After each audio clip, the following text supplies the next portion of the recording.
করে আপনার হাত ধরে আপনি নাকি মুর্শিদাবাদে আবার বাবরি মসজিদ করবেন। হ্যাঁ, আমি কালকে একটা জালসায় সরুলিয়া, বেলডাঙ্গা সরুলিয়া মাদ্রাসা, দারুল উলুম মাদ্রাসা 67তম বছরে কালকে জালসা ছিল, বৎসরিক জালসা। সেই জালসাতে আমাকে অতিথি হিসেবে জালসা যারা ওই মাদ্রাসার যারা সেক্রেটারি প্রেসিডেন্ট তারা প্রতি বছরই ইনভাইট করে, এবারও করেছিল। এটা 67 বছর বয়স। এছাড়াও আর একটা সব থেকে পুরনো মাদ্রাসা আছে জলিলিয়া, বেলডাঙ্গাতেই অবস্থিত, টাউনের মধ্যে। সেটা 111 বছর বয়স। তাদের আগামী 15 তারিখে জালসা আছে, সেখানেও আমি প্রধান অতিথি হিসেবে ইনভাইটেড আছি। তা আমার মনে হয়েছে যে যেখানে বাবরি মসজিদটা ছিল, সেই বাবরি মসজিদটা যেখানে অবস্থিত ছিল অযোধ্যায়, সেখানে ইউপিতে মুসলিমের সংখ্যা মোর দ্যান 18 থেকে 19%, অর্থাৎ 18 থেকে 19% মুসলিমের বসবাস ইউপিতে। কিন্তু আপনারা লক্ষ্য করুন, বাংলায় আজকের দিনে প্রায় 35% মুসলমান বসবাস করে। আর আমাদের জেলার কথা যদি ভাবেন তাহলে 71%, 72% মুসলিম অধ্যুষিত জেলা। আমাদের পরেই আছে মালদা, উত্তর দিনাজপুর। ভারতবর্ষের মধ্যে কাশ্মীরকে বাদ দিলে, অনন্তনাগ জেলাকে বাদ দিলে, ভারতবর্ষের মধ্যে মুসলিম অধ্যুষিত জেলার নাম নাম্বার 1-এ আসবে মুর্শিদাবাদ। সেই জেলার 90 লাখ পপুলেশন, তার মধ্যে ধরেই নিতে পারেন যে 65 লাখ মুসলিম পপুলেশনের বাস। সেই জায়গাতে আমার মনে হয়েছে যে 1992 সালের 6 ডিসেম্বর যে বাবরি মসজিদটা ধ্বংস হয়েছিল, পরে অনেক সর্বোচ্চ আদালতে কেস এবং তার যে রায়, সেই রায় পাওয়ার পরে আমরা লক্ষ্য করেছি যে ওখানকার বাবরি মসজিদ কমিটি যে ছিল, সেই কমিটিকে উচ্চ ন্যায়ালয় মানে সুপ্রিম কোর্ট বেশ কিছু জায়গা দিয়েছেন, যাদের আগামী দিনে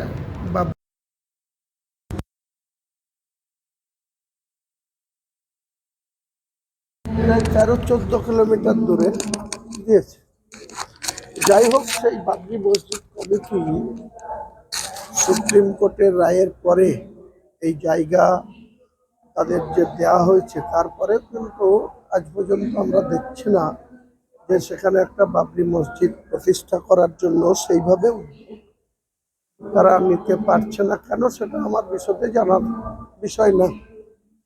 বিষয়টা হচ্ছে যেখানে প্রায় 35% মুসলিমের বাস পশ্চিমবাংলায়, এই মুসলিমদের যে আবেগ বাবরি মসজিদ নিয়ে, 6 ডিসেম্বর আসলেই মুসলিমরা অনুতাপের সঙ্গে সেটা পর্যালোচনা করে যে আমাদের একটা ঐতিহাসিক বাবরি মসজিদ, সেটাকে ধ্বংস করে দেওয়া হয়েছে। তাই আমি নিজের থেকে উপস্থাপনা করেছি যে আগামী দিনে মুর্শিদাবাদের জেলার মধ্যে বহরমপুর থেকে রেজিনগর যে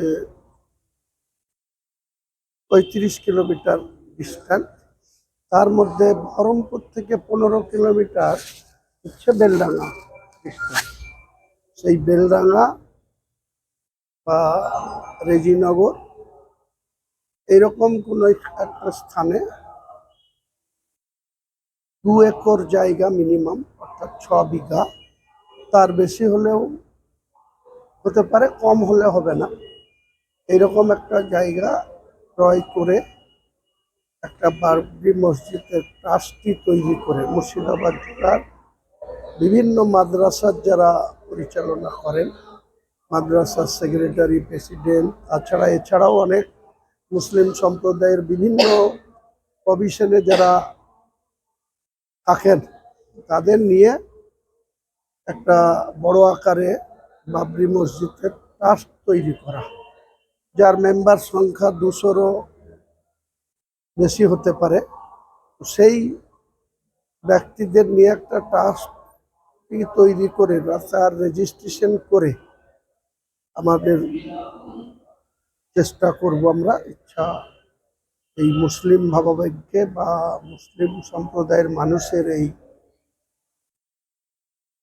মতামতকে গুরুত্ব দিয়ে যাতে 2025 সালের 6 ডিসেম্বর তার আগেই ট্রাস্টটি তৈরি করে ট্রাস্টটি যারা দায়িত্বপ্রাপ্ত হবেন তেনারা জমি ক্রয় করবেন বা চয়েস করবেন বা কোন জায়গাতে করা যায় সেটা ঠিক করার পর আমরা মোটামুটিভাবে বাবরি মসজিদ নতুনভাবে প্রতিষ্ঠা করার জন্য 6 ডিসেম্বর 2025 সালে আমরা এটা শুরু করব।